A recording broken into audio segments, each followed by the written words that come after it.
Salam. Assalamu alaikum, Lama. وعليكم السلام. Okay, Lama, you can test your camera first. Okay, sure. Okay, good. Okay. Yes, nice. Mm. Your mic is good. Ready? Inshallah. Yes, I will inshallah. be leaving at 10:30, so I will leave the session to you. Okay, Lama? Okay, sure.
Okay, Assalamualaikum warahmatullahi wabarakatuh. Welcome everyone. We are waiting for Dr. Nurul Hidayah. So maybe we will start in 5 minutes, inshallah. Thank you for joining. I see a rabbit today, or is it? Is it a rabbit?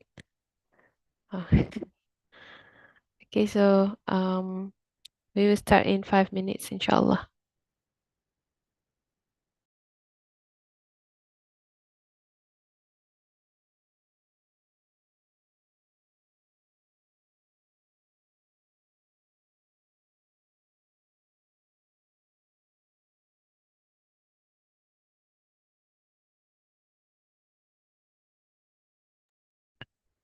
Okay, welcome. Dr. Nurul Hidayah is here. Okay, so I will pass to Miss Lama. Okay, Miss Lama, you may start. Yeah. Assalamu alaikum wa rahmatullah, everyone, and good morning. Thank you for joining the talk today, introduced by Dr. Nurul Hidayah. Uh, as, uh, our talk today is about the doubtful ingredients in everyday products, chemistry, function, and halal alternatives. And our speaker today is Associate Prof. Dr. Nurul Hidayah binti Ahmad Fadila. And today she will share her expertise as she is the head of training at the International Halal Audit at INHART. So she will extensively share the experience in the halal certification and research, and she will also shed a light on identifying and replacing questionable ingredients, offering insight on the crucial informed consumer choices. So without any further ado, we can pass the floor to Dr. Nurul Hidayah to start.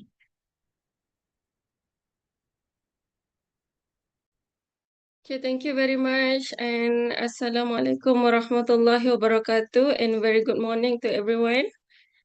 Can you hear my voice clearly? Yes, Dr. Yeah. Nurul. Yes, Doctor, clear. Okay, Alhamdulillah. So inshallah, as promised, I've given a topic to share with all of you regarding our doubtful ingredients. So before that, let me share with you my screen.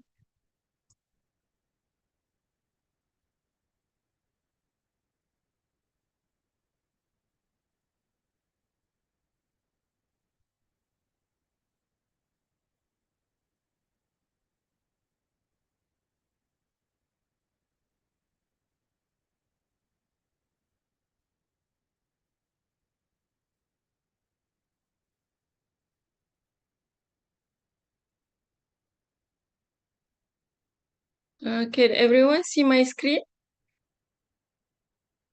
Yes. Yes? Okay. Thank you very much for your response. So inshallah, as I given topic today, I will present with you about the doubtful ingredients in everyday products, chemistry functions, and halal alternative. So as everyone know that we always talk about halal, we always mention about the toyib, we always know what is halal, what is haram. Sometimes it's very difficult to identify what are the shubha or what are the doubtful ingredients, because in our everyday life we consume this kind of product. So here I'll share with you some of the potential product that might be doubtful, that we have to be aware or to be careful regarding about our ingredients in our daily life products. Okay. So as everyone know, my name is Nurul Hidayah. Currently, I'm a lecturer in INHART. So my background is about chemistry. So usually I doing some of the integration study between the scientific and Islamic studies for this halal research.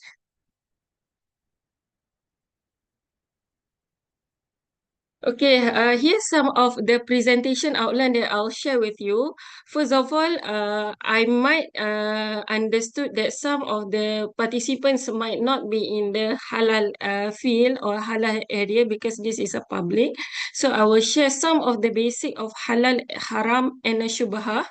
And then what are the issues and why these ingredients needed because of the traditional preservation method.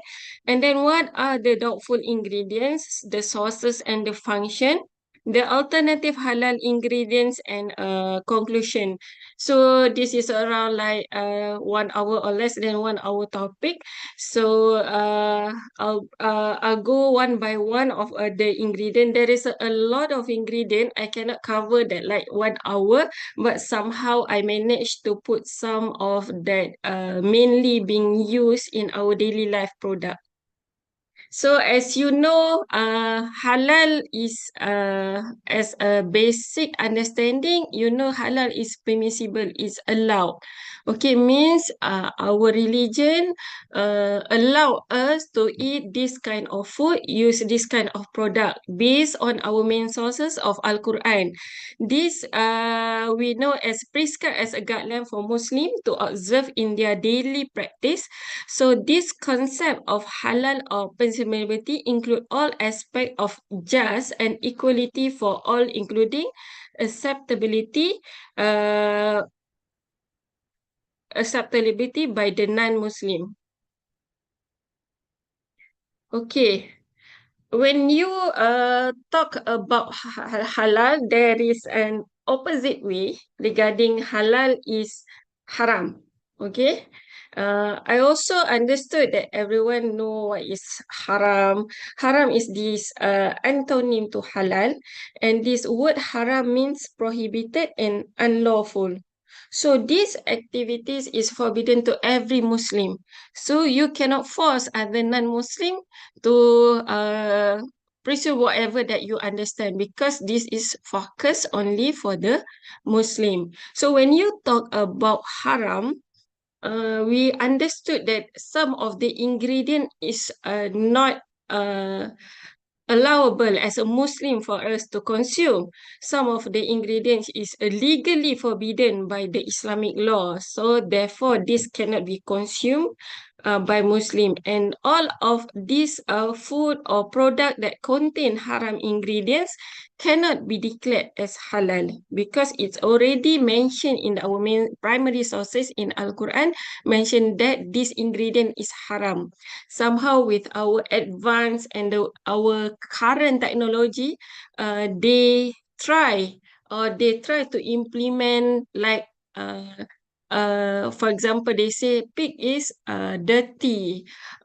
Pig is they are not in a living in a proper place. They are dirty and they have a or all this kind of bacteria. But how if someone can modify the pig house, and then mention that this all pig eating all organic food, and these activities pig they control with a proper requirement, with ISO, with all those standard quality arrangement, is it we can consume after they're doing that? So the answer is still no, right? So that's why when our primary source, our Al-Quran mentioned about this haram, we need to follow and we need to understand why this is haram. Okay? So there is some of the forbidden, like we cannot consume pig and its derivative, dog. We cannot drink wine, alcohol. We cannot, as a Muslim also, we cannot do some of the activities that legally. When you talk about haram, it not just not about the food or product, but your activities. This is not justified. If you mention haram is for the food or product, but the sources for you to gain your income by gambling, so this is not allowed. Or you are the sources of income, you are doing like prostitution. This is not activities. This is forbidden to Muslim. When you talk about halal, this is about lifestyle. It's our lifestyle. Okay. So next, what is shubhah? Okay, word shubhah is an Arabic word. This means doubtful or suspicious. So you do not clear whether this is halal or haram. It lay between halal and haram. So some of the similar meaning, they call it like mashbuh. Okay, mashbuh or shubha, these are the terms that use when one cannot be certain of the status of a particular food or drink. So this situation will be questioned as doubtful and should be avoided by the practicing Muslim. Okay, and it requires the authentication source. So I like to bring one hadith regarding about this halal and haram. They mention that halal is clear and haram also is clear. In between these two are certain things that are shubha, which is doubtful.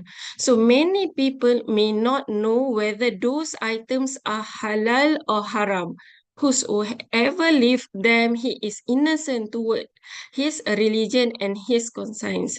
So this is from Hadith Bukhari and Muslim. There is a one way or one method for us to understand or to how you want to do when you facing this kind of situation. Maybe some of you go for one restaurant, suddenly you feel like, can I eat in this restaurant? Is it halal? Is it halal justified by a Muslim sitting there at the counter wearing hijab? So this kind of feeling, it like giving you a doubtful feeling regarding this restaurant or this product. So hadith mentioned already, whoever do not know whether those items halal or haram, so you leave is you leave them, it is better for you, so you can avoid all this doubtful feeling or doubtful ingredient, because there might be some of the uh like instinct that given from for you to justify whatever food or drink you want to take. Maybe this instinct come from Allah, or maybe this instinct because of your good amal jariyah. So these all kind of instinct, all kind of the feeling might be you to protect you from this doubtful or unclearly stated of your product or your food. Okay, here are basic understanding about halal, haram, and shubha. This definition and terminology is really clear for all of you to understand that what halal, permissible, lawful, haram, prohibited, and mashbu or shubha that suspected, doubtful. From this diagram, you can understand clearly that is halal is much more than haram. But sometimes people keep on focusing about only the haram, why this cannot eat, why this cannot consume, cannot use, why this haram. So actually there is a lot of alternative. There is a lot of halal product or halal food that permissible or lawful for you to consume. But why you want to focus only for the small thing? So that the question that we can think together regarding that. But don't forget, in between this halal and haram, there is a shubha or suspected, doubtful. This is usually mentioning about regarding this what are the intermediate between this halal and haram.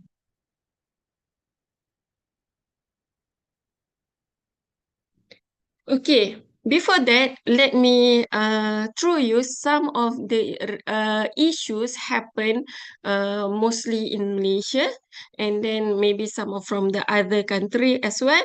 So you can see why this kind of issues rise in our community or our country. So you can see some of the product that they have like porcine capsule from the pig gelatin. They have a like jelly from the pig skin, and then all those frozen fruit have a pig DNA. Some of the coffee powder also have detected of a pig gelatin. Okay, and then some of the paper or mention about the Muslim is forbidden to eat the placenta. Okay, some of them eat apa ni, eat the drink the soup of the placenta. Okay, and then some of the claim of the seaweed mentioned, they have a very high in collagen that actually is it real collagen in the seaweed or just self-claim? So that is the question that we need to the issue that we need to do maybe some research or studies or to understand. Some of the restaurant mentioned about the connotation that no pig, no lard, no alcohol, all halal. Can we consume this kind of restaurant? Okay, so that there is a lot of issues, but I only try to compile like several issues regarding the this topic itself.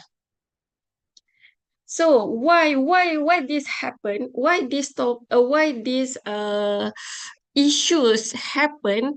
It's because of the we are entering into the uh, modern method regarding about our uh, food additive ingredient for the preservation method. So as you know that nowadays our food preservation method is not like our traditional way. Okay, modern method nowadays they are using the vacuum packing, like vacuum seal bag. They are using the freezing, they are using the cold storage, okay, the pasteurization and the canning. So all of these method might lose some of the nutrient of our food itself, and then they need to add some of the ingredient or additive to make sure the food can sustain.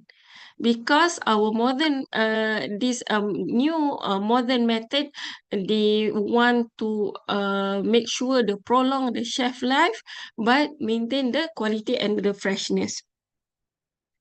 But some of the traditional method, like last time, in our traditional way, they are using like drying, fermentation, sugaring, salting, alcohol or vinegar. So these are kind of the preserved food that are being doing by traditional method. So this is most likely they are using like traditional way. So when you involve in the traditional way, it consume a lot of time, and then it cannot be like a fast production for the product.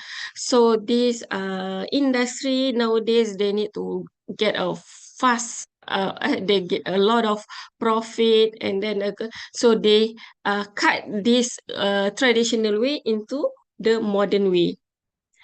So this also some of the modern method like refrigeration, canning, skimming. These are some of the product lah being used. As you can see how, like for example, you if you have a tomato plant, when you plant the tomato in your area in the house, maybe like less than 1 week, the tomato will ripe and then the tomato will rotten. But how nowadays, this tomato, if you import from other country, means there is a month already from the farm, they go to the country and then export to our country and then maintain a few months in our hypermarket and grocery shop and then to our house. So it can sustain more than 3 months sometimes. So this what are the technology being done to our food or our product? So that's why you can go to the supermarket or hypermarket, you can see there is an like this is organic section, and then there is a two kind of like a side of this vegetable. This is organic side and more expensive, this is why this is more cheaper than this. That is the question you should throw, and then you should understand why this happened. Okay, everyone okay? I'm not talking myself. I hope everyone okay with me. If I too fast, let me know.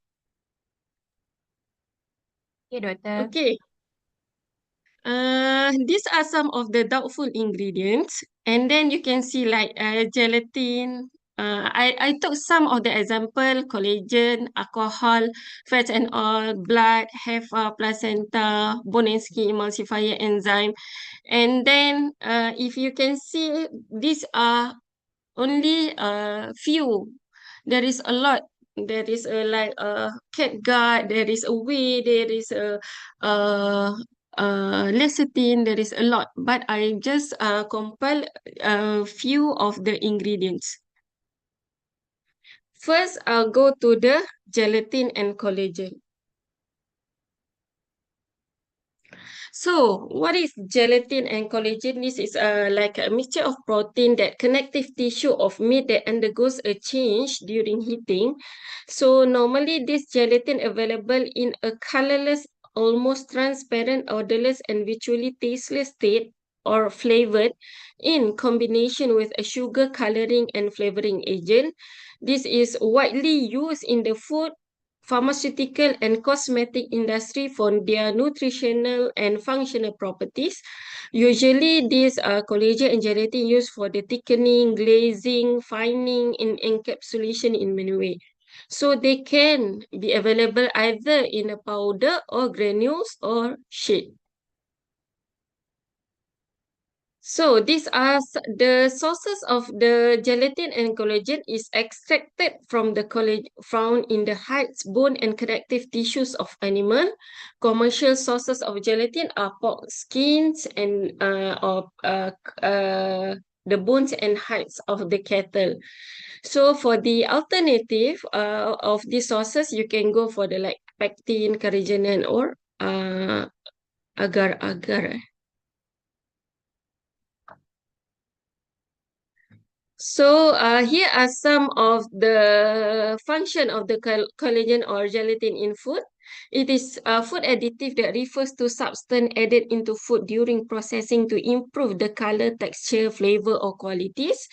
And then you can see a lot of food that display in our hypermarket, supermarket. They have a variety in terms of texture, coloring, to make sure the consumer want to purchase, because this is like human, they like to see the colorful and beautiful, so these collagen gelatin are using to improve the texture, flavor, and qualities, and also as an antioxidant, emulsifier, thickeners, addition of collagen to leftover piece improve the product's quality. So this is kind of the function being used for the collagen and gelatin.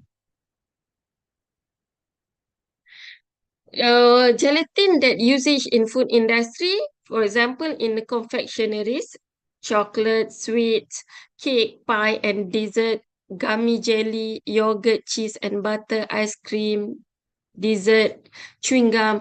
So this kind of the gelling effect, usually they have gelatin. So please be cautious whether you want to eat this like marshmallow, gummy, or this kind of jelly. They might using gelatin. So if you can purchase that product that have halal logo, so we can justify this already gone through the audit and then gone through to the specific check for the usage of the gelatin. Is it from the sources of halal or haram? Gelatin also used in the cosmetic industry because gelatin give a very good texture. Normally, our product that contain gelatin like soap, shampoo, lotion, hair conditioner, face cream, moisturizer, and gelatin face mask. So that's why if you want to purchase this kind of product, make sure this kind of gelatin that being used is coming from the halal sources. So the usage of gelatin in pharmaceutical industry, for example, as a gelatin capsule, you also can find this kind of gelatin like hard capsule gelatin, soft capsule, or in tablet form. So if you want to see, you can see from the ingredients that mention that whether it comes from the uh, porcine gelatin or bovine gelatin. Need to understand what is porcine. Porcine come from the pig base, while bovine is coming from the cow base. So this important terms for you to understand.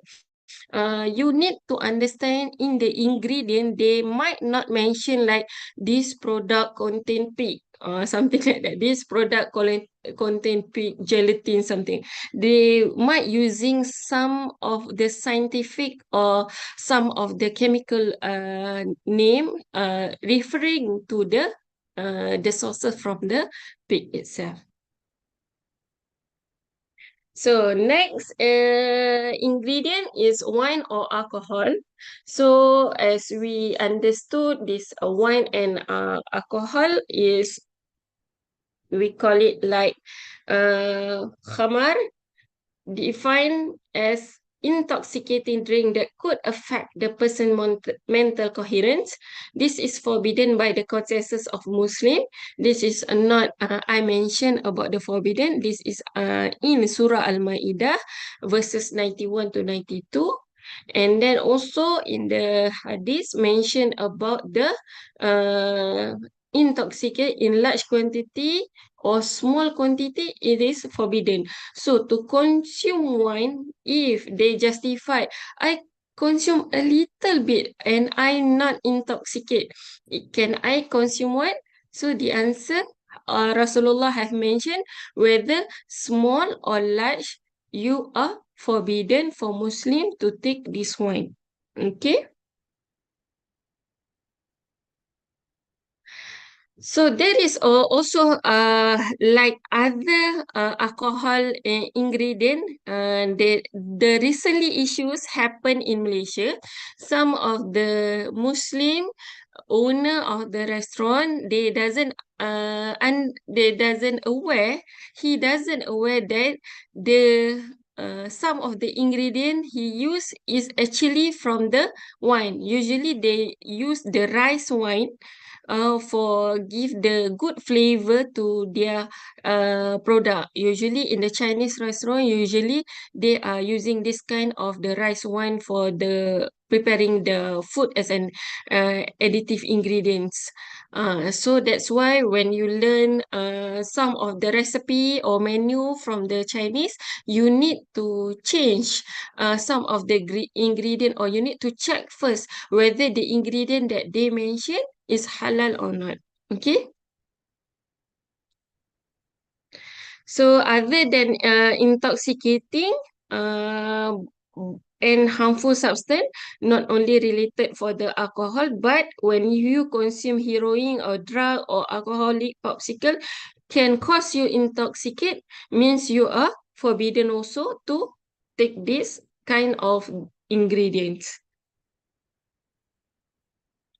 Okay, but you need to differentiate between the wine, the khamar, and the industrial alcohol. Okay, the industrial alcohol is distilled ethyl alcohol, or we call it like ethanol. This chemical produced and sold for other than beverage purposes. Normally, this pure ethyl alcohol is used in laboratories and industry for its sanitizing, cleaning, and solvent properties. So this alcohol is not from wine. This is from the distilled ethyl alcohol.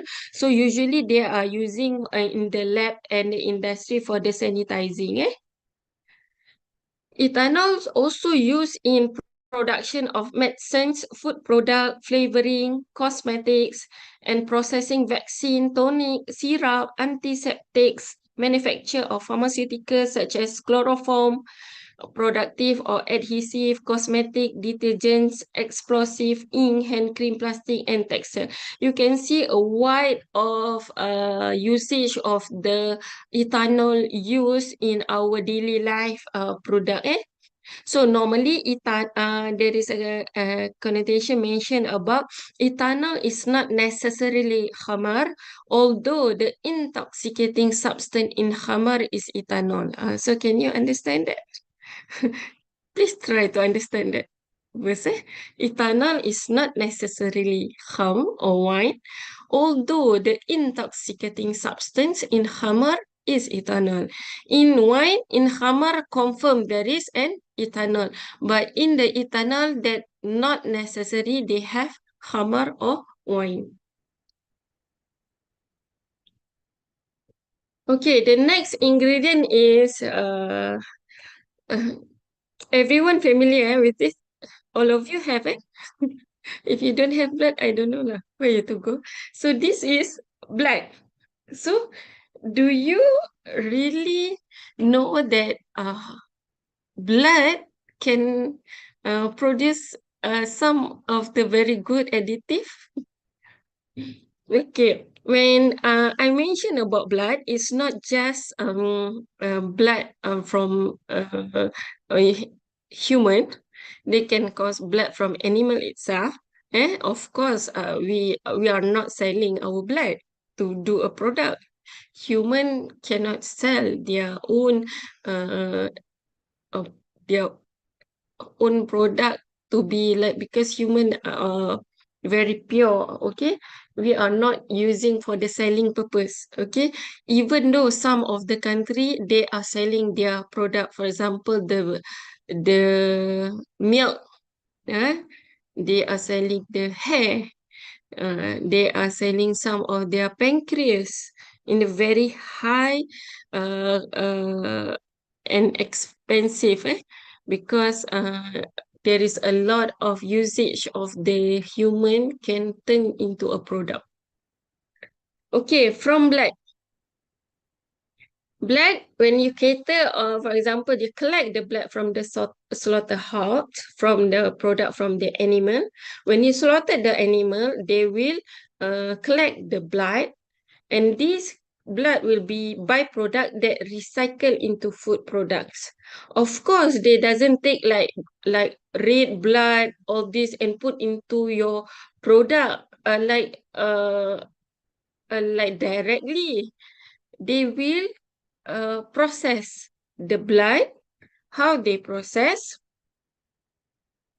Sometimes they can use directly or separated, depends on what kind of product they want. So if they want the protein of the product, they will centrifuge the process whereby the blood will be separated to its substance through high-speed centrifugation. This through centrifugation, platelets and blood plasma will able to separate it physically. So this blood plasma is transparent yellowish liquid which go through drying process to produce pale yellowish powder, can be used as protein source. Okay, this is has vast usage and cheaper. So that's why they collect blood, because they want to come out like a protein source. Okay. If you can relate to yourself when you have wound, when the blood come out from your skin, and then after the blood finish, there is like yellowish liquid.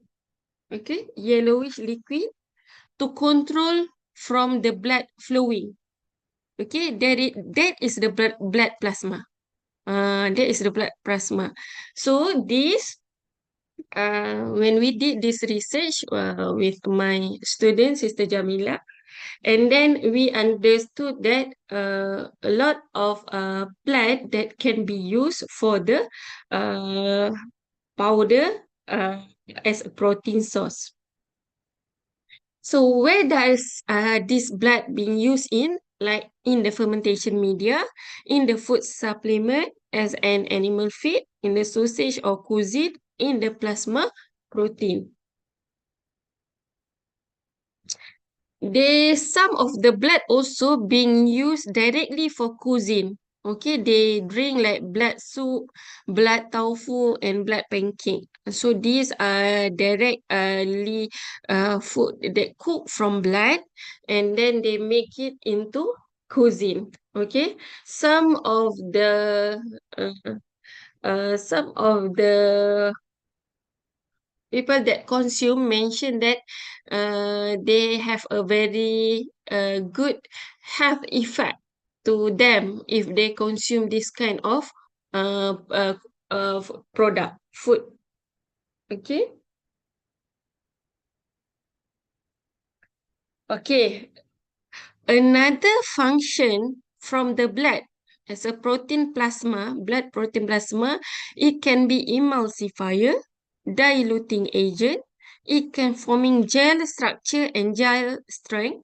They can act as texturizer for meat and fish and retarding the protease. So actually, if you can see, there is a lot of this kind of function in our daily life. We need when we want to make it a very we want to make it a juice. If we make it at home, we can find that our juice is like cloudy effect. So what they use, what are the function of the blood protein plasma is to dilute the diluting agent to make very clear. So the juice can appear very nicely, and the appearance look very appearance to the consumer. Okay, another function blood plasma is as a function as texturizer. Texturizer.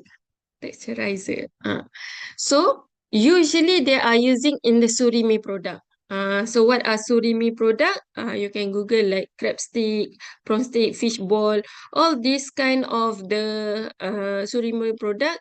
It might using as a texturizer function, because of like when we want to make a fish ball, fishball.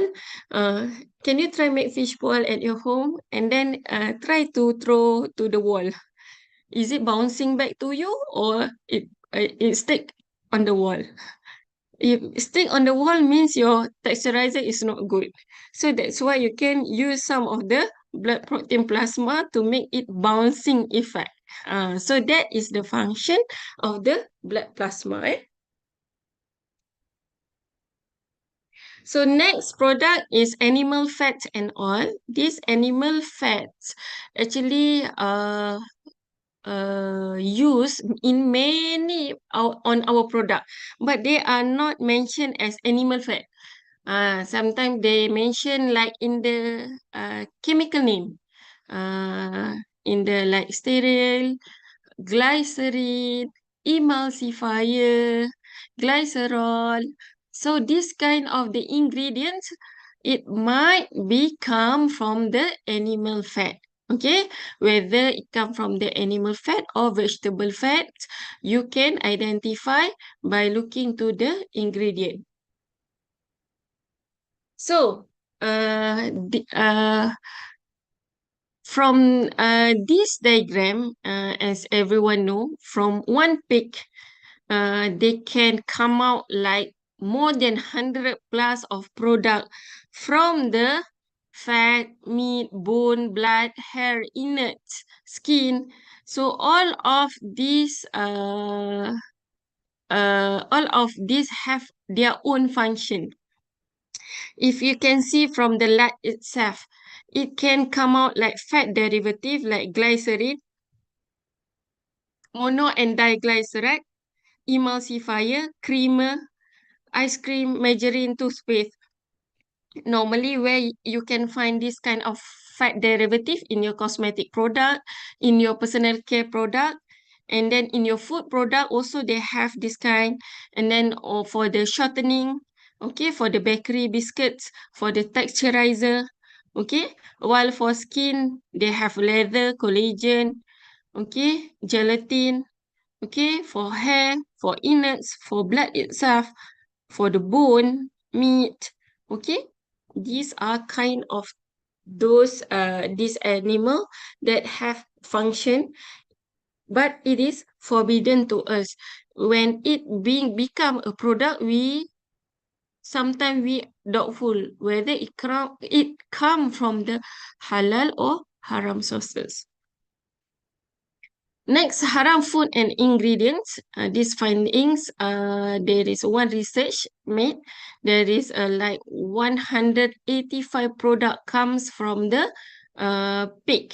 Okay, like calcium from bones, bone ash in train brakes, fatty acid as hardening agent, heart valve, cosmetic, nose deep fried to become snake, bone meal coating, aluminium mold, medicine, chewing gum, conditioner, fat used in paint, gelatin used in powder, photo paper, porcelain, biodiesel.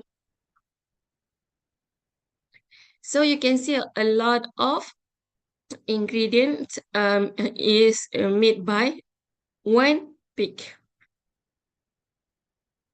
So for this animal fat and protein, its significant functional role in food and non-food product. In food product, it functions as coloring, flavoring, texturizing, emulsifier apart from being a popular cooking medium. Normally, butter, milk, lard, cheese, ghee, shortening, they have a same function. Okay, as you can see, the white one is most likely the lard. Other than that is the butter. Eh? Butter and margarine also, they have different ingredient, different properties itself.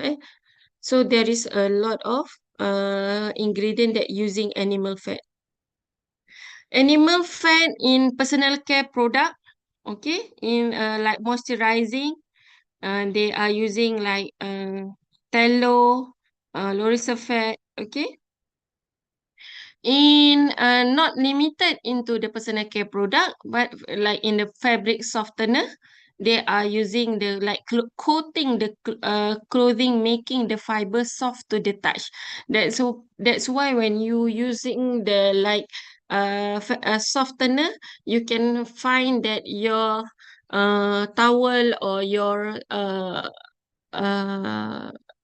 your clothes like have a very fine coating to make it very soft to your skin. Okay, so there is an ingredient called it like teloamine. This main source of teloamine is come from the animal fat. It might come from the sheep, cow, but it also came from the other animal fat such as lard, but also can come from the vegetable-based tallow. Is also available, and both can be ethoxylated to give non-ionic surfactants.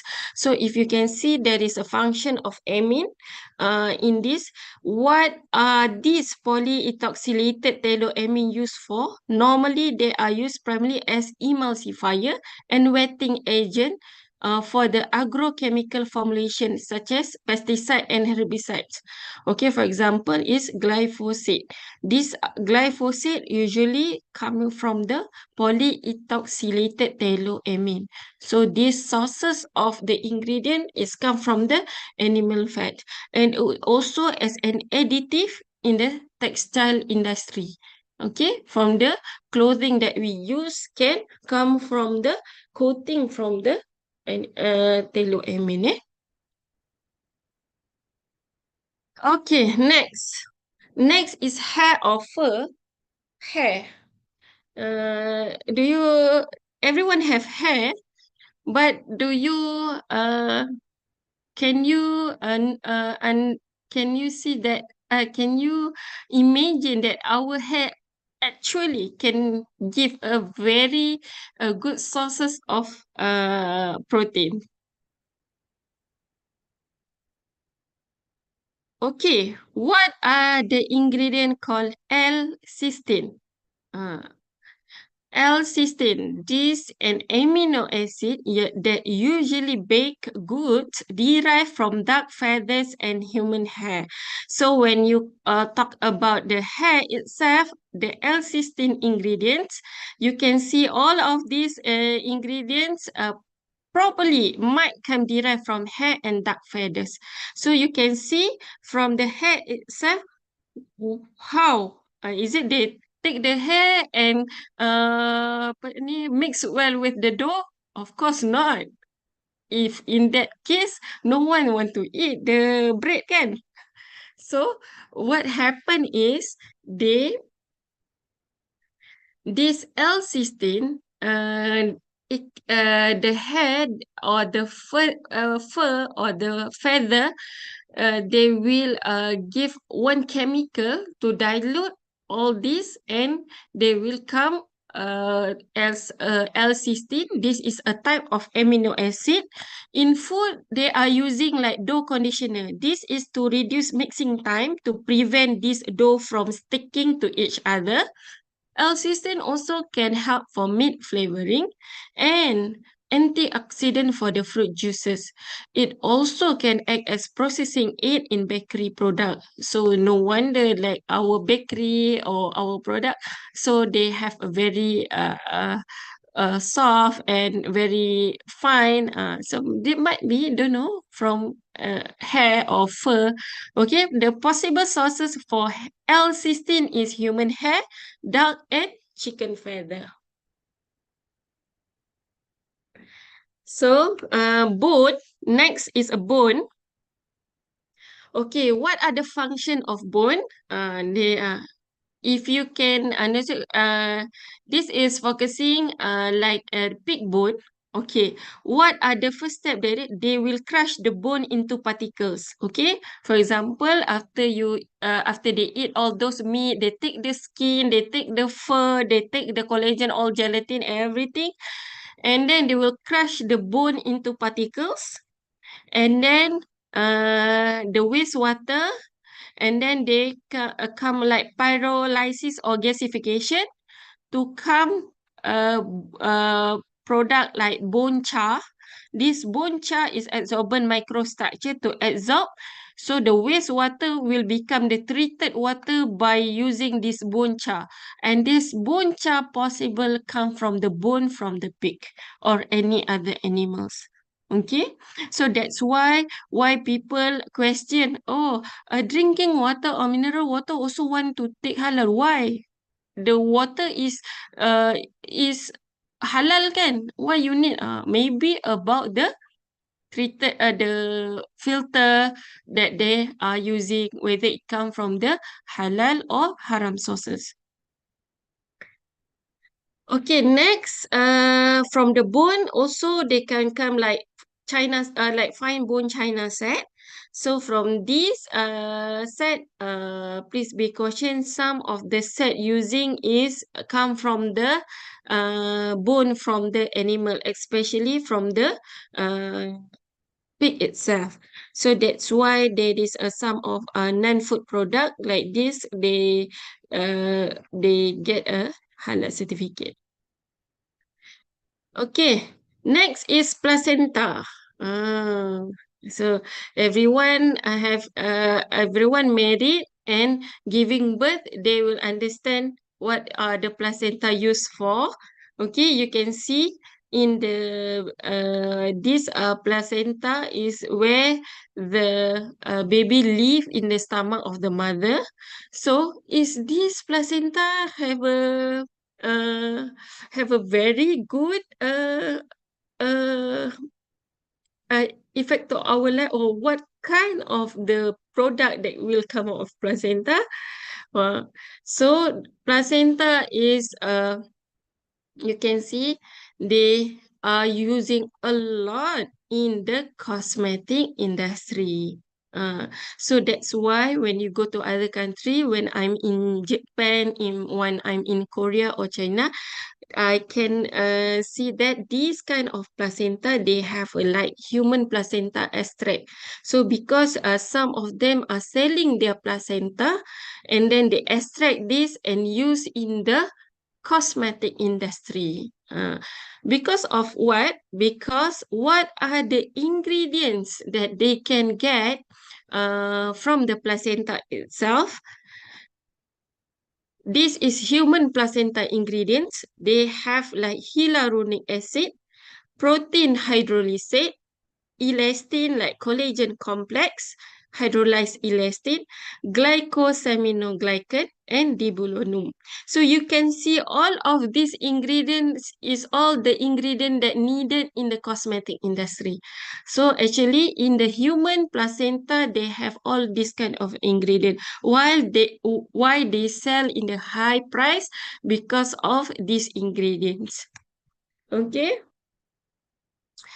Let's start about the placenta. Next, we go to the enzyme. Some of the enzyme they are using from the pork itself or from the pancreas or of the pig itself to come up with a supplement. Okay. Uh, Usually, this enzyme, they call it like enzyme rennet, is an enzyme used to coagulate milk and turn it into cheese. So be careful, when you want to eat cheese. Nowadays, all those our food is substitute with the cheese. Pisang goreng cheese, all cheese. Nowadays. So there are four main types of rennet that cheesemaker can choose. One, they can take from animal rennet, microbial rennet, plant rennet, and fermentation-based rennet. Normally, the most popular type of rennet are the microbial and the animal rennet because of the functional of the ingredients. So please be caution whatever that cheese that being used. So next is emulsifier. What is emulsifier? So you always see in the back on the behind of the ingredient of the product or the cosmetic, you can see this kind of emulsifier structure. So they have oil, emulsifier, and water. Normally for water and oil, they cannot mix. Kan? But when you put emulsifier, the water and oil can mix. So this is emulsifier function. What are emulsifiers? This is substance that can mix oil and water to make homogeneous milk emulsion. So these emulsion in food are mixtures of oil and water. In the absence of emulsifier, normally they do not mix and will separate if allowed to stand. So for example, you have mayonnaise without emulsifier and mayonnaise with emulsifier. So this emulsifier will stabilize the emulsion itself. So you have a very fine texturizer of the emulsifier when you of the mayonnaise when you put some additive in the emulsifiers.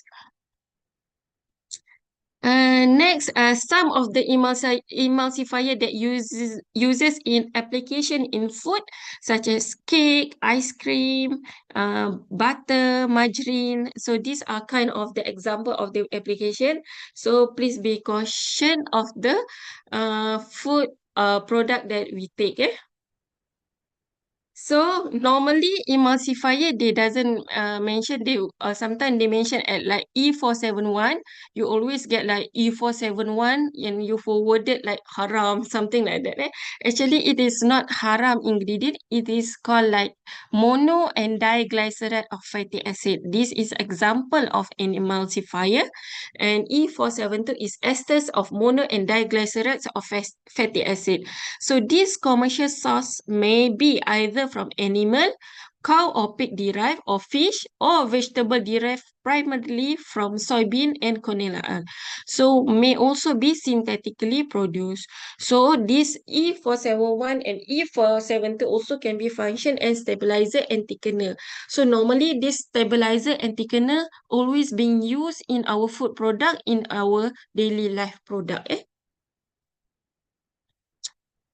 So you can see this kind of the chemical structure. I will not derive like chemically, even though I understand of this structure. What I want to make you understand, when one fat or all, they have triglycerides.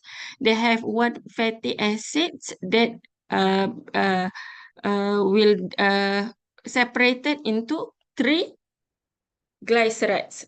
Okay. So you have one 3-diglyceride, one monoglyceride, and glycerol or glycerin.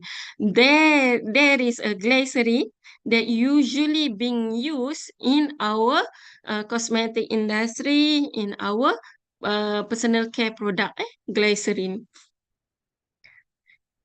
This also some of the example of an emulsifier in the macaroni and pasta, ice cream, bakery. And then these are example function of emulsifier. If you put emulsifier, you have a very good and better texture compare without the emulsifier. You can see the whole of the bread itself, okay? So these are some of the example. Actually, this emulsifier is a general term. They have like E471, 472, 470. That's why they have a lot of ingredients that using specifically of call it emulsifier. And then some of them, you can see also emulsifier present in animal plant tissue or egg yolk. Okay, some of uses an emulsifier in surfactant and lubricant. So some of the product you can see behind of the ingredient, you can see they mention like emulsifiers, but from the soya lecithin. So you understood this emulsifier not coming from animal, but come from the plant. So that is the way how you want to to read or to understand about the emulsifiers. So you can see the different texture of the without emulsifier and with emulsifier. Okay, this a lot of I just conclude here. Actually, there is a lot like lecithin, alcohol, vanilla extract, rennet, other mono, gelatin, enzyme, glycerin. These are some of the doubtful or shubha additive and ingredients. So for the alternative halal ingredients, so you can search from the plant-based like Arabic gum from Acacia Senegal and the Vaccalia acacia, mostly in Sudan, Senegal and Somalia for the replace the collagen, and extract seaweed from the Pacific Ocean. From the animal base, the gelatin from cow, goat, and buffalo bone and skin, you can consume from the halal product. Okay. And then from fish skin also the alternative they can like from tuna, silver catfish, red snapper. So this gelatin from tuna fish bone. Okay. And also here are some of the studies being made by my student Nurul Hidayat regarding the pectin from the dragon fruit as a potential halal jelly agent too. And then we patented this method and Alhamdulillah we get the patent. And then these are the result and discussion that we could get that from the dragon fruit pill pectin gel and the compared to the commercial. So they can come like a jelly function like a gelling gum, something like that. Okay. So with that, I conclude because the time is finished. So it's very important of the transparency of labeling and certification play a crucial role in helping consumer to make informed choices about the product they purchase. This halal certification will ensure that product meet the strict and standard required for this halal compliance, and also you can empowering consumer choice by educating themselves about this doubtful ingredient and seek it out halal alternative consumer, and then this can make choices that align with their value, dietary preferences and health concern. So, understanding this doubtful ingredient in everyday product and exploring halal alternative are essential steps toward promoting consumer awareness, health, and ethical consumption practice. So, with that, I thank you very much for your attention, and I give this session to the Sister Lama. Thank you. Thank you so much, Doctor, for this comprehensive talk. Can we have a few questions from the chat if you have time? Yes, inshallah. I try my best to answer. Okay, so we have the first question: how to justify the halal status of a Muslim restaurant without the halal certificate? Okay, if you mention in context of Malaysia, okay, in Malaysia, the restaurant does not have halal certificate, we cannot justify that is haram. Because in Malaysia, for the halal certification is still on voluntary base. Means if they do not have halal certified, means they do not apply for the halal certified. But somehow to make you convinced or to make you really aware with whatever food that you consume, you can go for the halal certified restaurant. This is clearly undergo all the stringent process, audit process, the documentation process to make sure all those ingredient and all those practice is comply with the halal requirement. Yeah, that's all. Okay, thank you so much, Doctor. So the second question is outsourcing the pasteurized food that have halal certificate allowed? Uh, Yes, but you have to make sure that process of the pasteurizing food is really comply with the halal requirement. Okay, you cannot get the halal certificate by you outsource, but you're not sure what are the method being used and what are the SOP. So that is very important to make sure the halal certificate allowed. Yeah. Okay, that's The third question is ethanol permissible to be used in production of pharmaceuticals and cosmetics? you have to clear what are the sources of the ethanol that you mentioned. If you mention the sources of the ethanol from the wine base, from the khamar, means it's not allowable. But if the ethanol come from the distilled ethanol, distilled alcohol, like synthetic alcohol that nowadays normally used in production of sanitized pharmaceutical cosmetic. So this synthetic ethanol is permissible to use. Is it a certain percentage?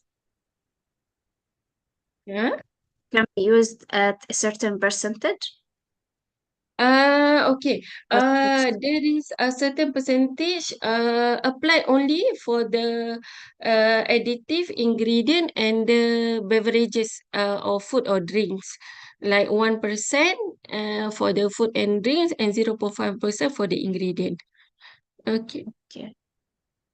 The last question is halal slaughtered animals placenta also included as non-permissible? Okay.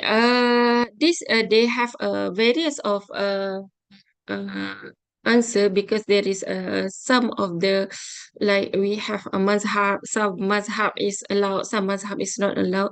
Sometimes you can go and find the expert in the hukum regarding allowable or not allowable, but somehow in the industry itself, we we really mentioned for the halal slaughtered animal, it can be used.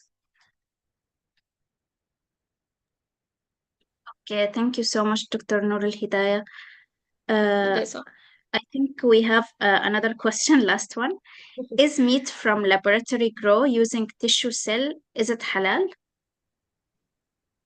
Oh, this is very good question. Actually, this already in this meat already in Singapore, but not yet in Malaysia because we don't have any fatwa regarding this yet. Somehow it's still debatable. So let the fatwa doing their job for this. I cannot justify whether is it halal or not. We wait for the fatwa decision. Okay, Muhammad Sharil. Okay. Okay, I think that will be the end of the session. Thank you so much for all the audience, and thank you, Doctor, for this sharing. So we can end our session with كفارة المجلس and والعصر.